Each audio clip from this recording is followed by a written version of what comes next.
This is Andi Purewal, Boxing Social in association with Betfred, and I'm joined by trainer Gary Lockett here in Texas. Gary, firstly, how are you doing? I'm very well, thanks. It's good to hear. Now, obviously, your man Jay Harris is getting ready for his first world title tilt tomorrow night.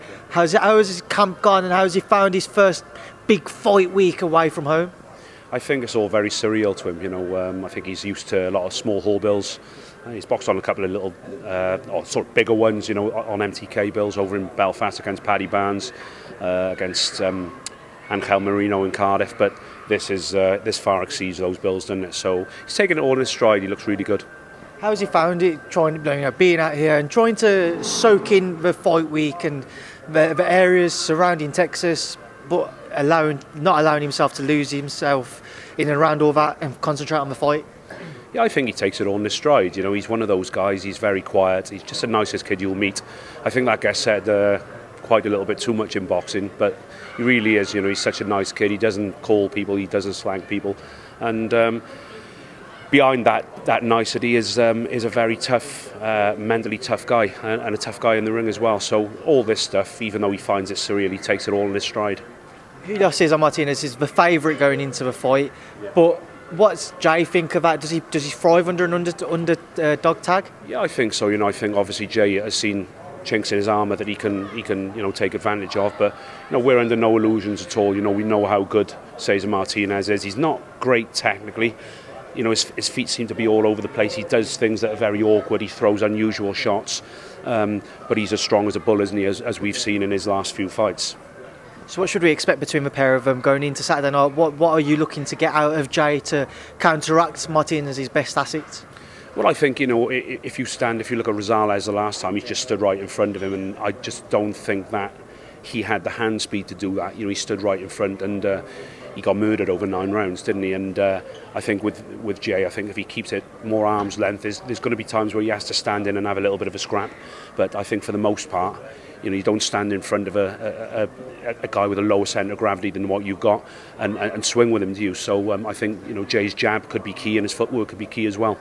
Does Jay feel any added pressure in the sense, he is the underdog, so he won't have any pressure there, but you never know with boxing what could happen with regards to opportunities beyond this. This may only be his first ever world title fight and his last, you never know.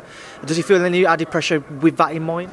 I don't think so. I mean, you've seen him the last couple of days. He just seems really cool and calm. I think if there are any nerves to come, I think we're going to see it tomorrow, aren't we? But so far, he's really holding it together and taking it in his stride.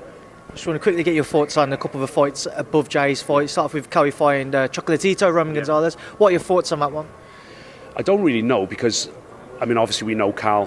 Jay does quite a lot of sparring with Cal, and he's a unit. And he was obviously very good sparring for Martinez because he's small like Martinez. Jay's a bit taller, but he's technically better than Martinez. So he's very, very good. But how much has Chocolatito got left, I don't know.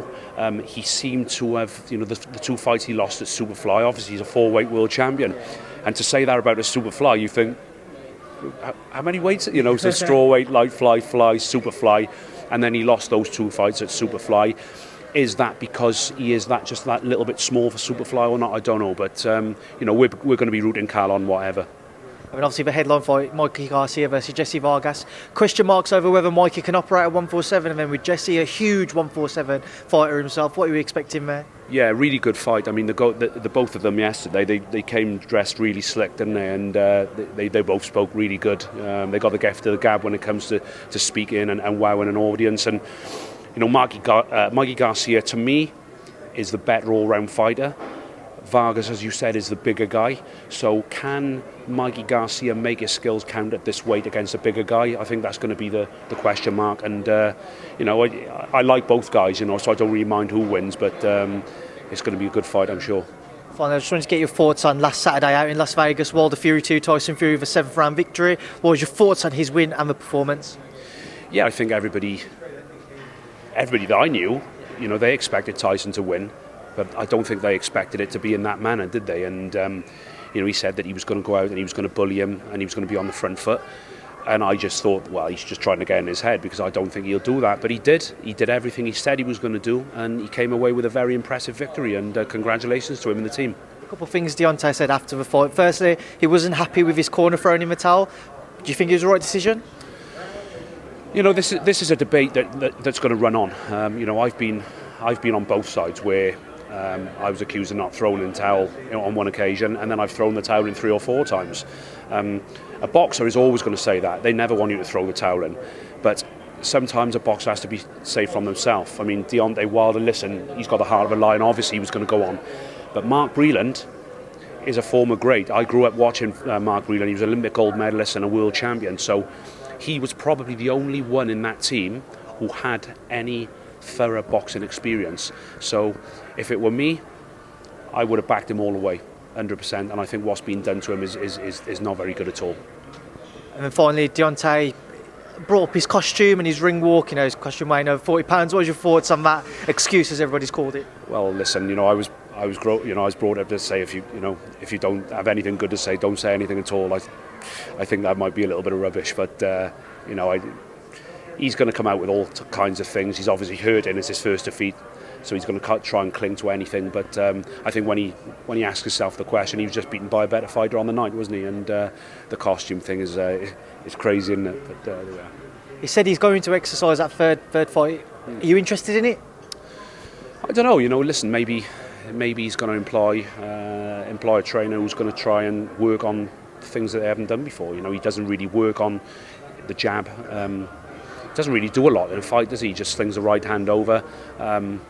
So perhaps, you know, who knows? Perhaps he goes with a trainer who works on different things. I don't know, but I think he's got a lot of work to do if he can, you know, better that last performance. Well, Gary, we'll leave it there now. I'll leave you to enjoy the rest of your night. I appreciate you giving up some time, though, and best of luck tomorrow night. Thank you, Speed to Boxing Social. Top man, thank you.